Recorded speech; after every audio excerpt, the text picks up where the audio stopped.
We are going to start with a new chapter that is, or a new subject that is called operating system.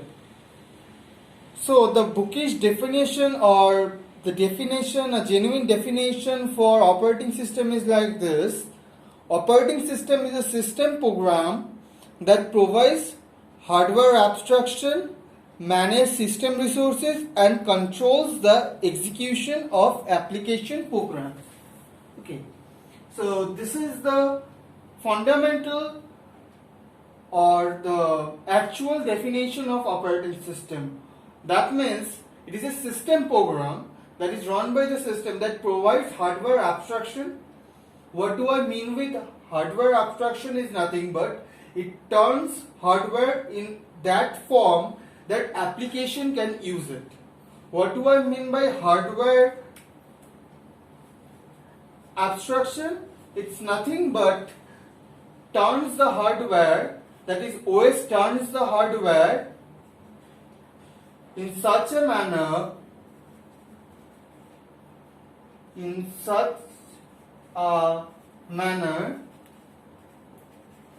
that application can use. Okay. So it provides hardware, OS provides us hardware abstraction, which means it turns the hardware in such a manner that application can use.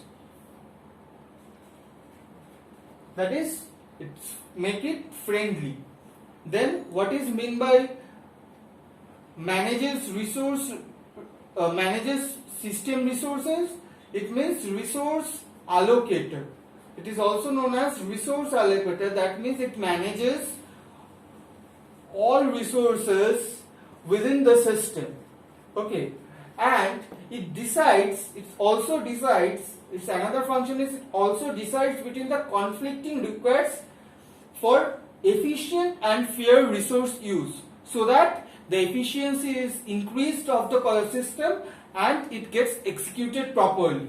And another thing is controls the execution of application programs. It is also known as control programs. What do I mean by that? It controls the execution of the program. That means which part of the process is going to execute first, or which is not going to get executed, the priorities. That is controls execution of programs. Okay, so these are the three main parts which are being taken care of by operating system, that is hardware abstraction, resource allocation and controls program executions. Okay, so now this definition may be a little tough for you, but to make it easy, it is nothing but what is OS in layman's term, or it is very easy. OS is nothing but an interface. OS is an interface between the user, that is we, the user who are using the computer, and the hardware which we are taking help of to execute a certain program. Okay, so this is a simple definition for OS, that is it's an interface or a mode of communication by which user and the hardware can interact. Okay, now what are the goals of OS? The goals of OS are nothing but conveniency,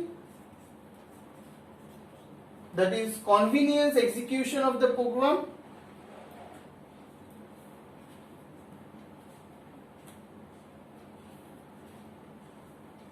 so convenience is convenience, and the second point is efficiency, which is mostly required, because otherwise we will be like, oh, what is happening to this computer like this?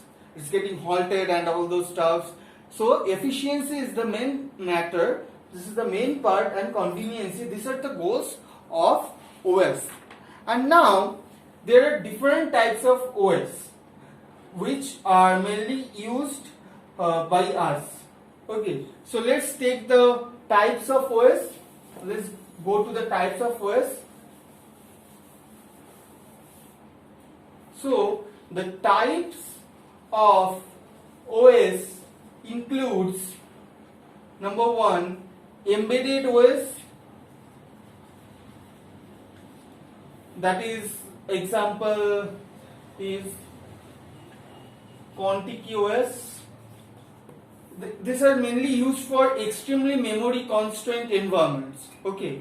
Now the second part is mobile OS. That is nothing but what we use nowadays, that is Android, the most common example of this. Another one is RTOS, that is real-time operating system. The most efficient one is RT Linux, that is real-time Linux. The fourth one is secure environment OS, that is nothing but AC Linux or ACL4.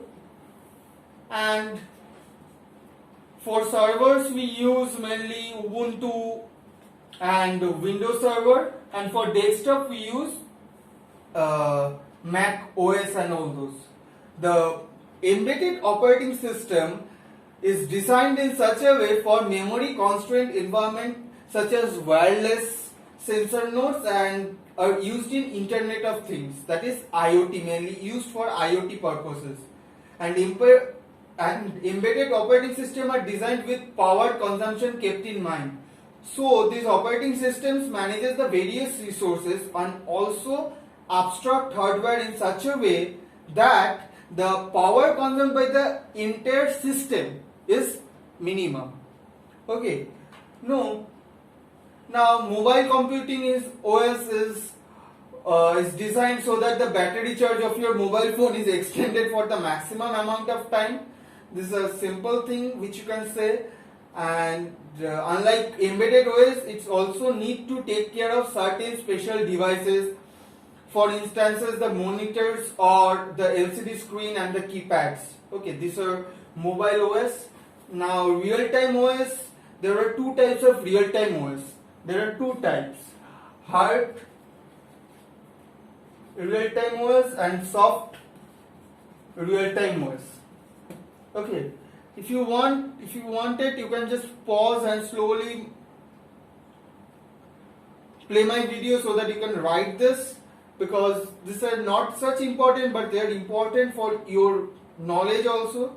So RTOS are mainly designed in such a way that very critical operations on the system is guaranteed to complete within a specified time. That means a time slot will be given to us to complete a specified task. And what is a hard real-time system, that is hard RTS, that ensures or guarantees the critical task complete on time. This type of system can never miss its deadline. Missing the deadline may have disastrous consequences, that means a bad consequences, like for example flight controlling system. If it fails to operate properly, then it will be a disaster. It might go to plane crash or something like that.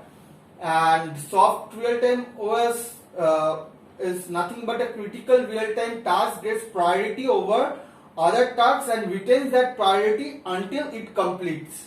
Okay, this type of system can miss its deadline occasionally with some acceptably low probability.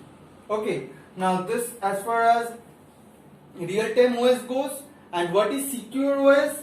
This operating system are used for providing secure environment. It provides secure environment so that you can work without hesitation. This operating system are especially utilized for applications where security is extremely critical. That is like NASA or Indian Space Research Center and all those things. And for servers, it are different issues. So these are the types of OS. Now types of OS can be also classified with the help of, number one is batch operating system. batch OS. These are the broader aspect. Multiple programming OS.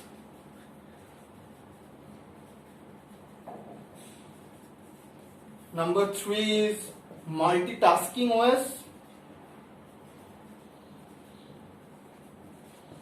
And number 4 is multi-processing OS. And number 5 is RTOS. So these are the other types in a broader aspect of types of OS, which I am going to discuss one by one on each videos which are going to come. And the OS has two parts basically. A process requires two types of OS, that is, one is CPU time and another one is input output time, that is IO time. These are the two times that are required by the OS to handle a process. So this is it for today. In my next videos I will be discussing the types of OS one by one. And thank you for watching my video. Please don't forget to hit the subscribe button for more videos. Thank you.